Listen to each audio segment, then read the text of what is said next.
What's up, you guys? In today's video, we're going to be talking about Donkey Kong Bananza. Banana. Welcome back to the channel, you guys. I'm Nate. Welcome to the Fox's Den. This is where we play video games modern and retro. We also check out tech from time to time. Today, I want to tell you about Donkey Kong Bananza and why it is the game that I think should have released with the Nintendo Switch 2. Now, I understand why they did Mario Kart. That is the mass appeal. Plus, you're getting $30 off if you buy it with the console. So, there's very high appeal. I played Mario Kart World and it is not worth 80 bucks. I don't even think it's worth 70. It's probably more like a $50 game that you pay for when it's packed in. Now, Donkey Kong, on the other hand, is 100% worth the $70 price tag. First, you start out, Donkey Kong is mining things. What? I can't believe that. That is the weirdest thing. I never thought it would work, but this mechanic definitely does work. At first, if you're in the tutorial world, I suggest just moving on as quick as possible. There's not too many hidden things in that tutorial world, so I would just continue and move on with your life. You're gonna thank yourself for that because you got basic powers and things like that, so you'll get bored kind of quick, because I started to get bored. And so yeah, just move on from that tutorial area, and then from there, every single thing that happens after that is just complete Nintendo magic as usual. This was made by the same team that made Mario Odyssey. So for me, this is Donkey Kong 64 and Mario Odyssey together, mixed with a game that does a bunch of destruction. And it feels so good to do that destruction. There's never a time where I'm like, oh, this is boring, because it changes up gameplay constantly as you're playing. Each level has different enemies. You see some of the similar ones, and the basic enemies are pretty easy. I haven't beaten the game yet. I've played about 4.5 to 5 hours of the game, and I'm on the third or fourth layer. I think it's the third one. It's the canyon layer. I'm going to do my best to not spoil anything. There are some obvious things like Pauline. She's your companion in this, and what is amazing is she is voice acted. So most main Nintendo games don't have voice acting. It does with very minor characters. She talks quite a bit. She carries the story. She does a good job. She has singing powers that can do things for Donkey Kong to give him extra powers. And all the powers I've unlocked so far, which is only one, it's really cool. I love all the like little dungeons you go into.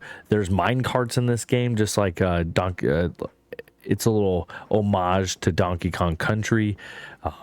And all the characters look like Rare characters, like googly eyes. They look all weird, which is how Rare used to do things back in the day. And the reason why I bring up Rare is they're the ones that originally created Donkey Kong Country, as well as they created Donkey Kong 64, which are the last really big Donkey Kong games. There were a couple on the Wii, but I don't think they are as popular as those previous iterations.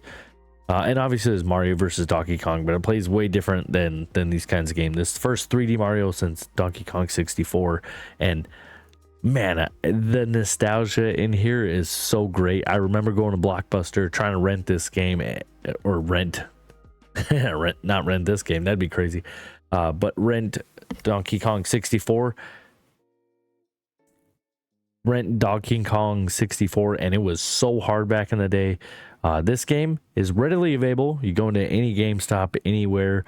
I've heard at Costco it's about like $7 cheaper, which, hey, why not save that $7 if you're a Costco member? But gameplay wise, you run around wrecking stuff. You're trying to find these bananas that give you skill points, which I thought was crazy. There's a couple things that I wouldn't have ever expected in a Nintendo 3D platformer, and that is skill points and cosmetics that also give you a boost. Normally Nintendo does do some cosmetics, but they don't really do all that much. Like Mario Odyssey, all the cosmetics, if I remember right, did absolutely nothing but make Mario look different. Well, in Donkey Kong Bananza, there's both clothes for Donkey Kong and Pauline. And they get to they give you little boosts. What's even cool is you can change the color of Donkey Kong's fur, which I love.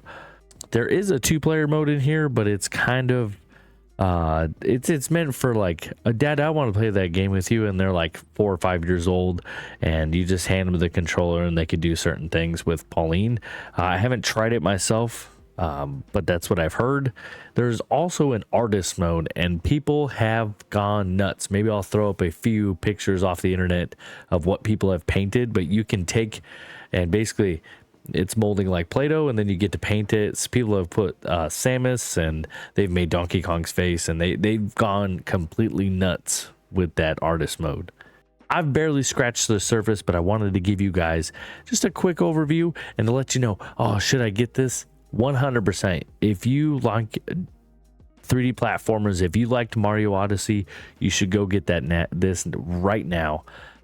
It is definitely worth every single penny. First, you got to have the Switch too, but those are readily available. I went and found one at Fred Meyer, a grocery store here in Washington, and 3 different Fred Meyers had them. So I don't know if Fred Meyer just went up and bought them all. The hardest place for me to find them was GameStop.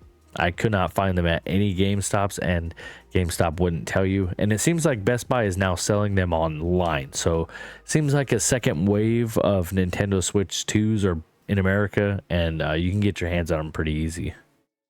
That's just the quickest little overview. I didn't want to spoil too much for you guys. Go get it. $70. It's worth it. Peace out, guys.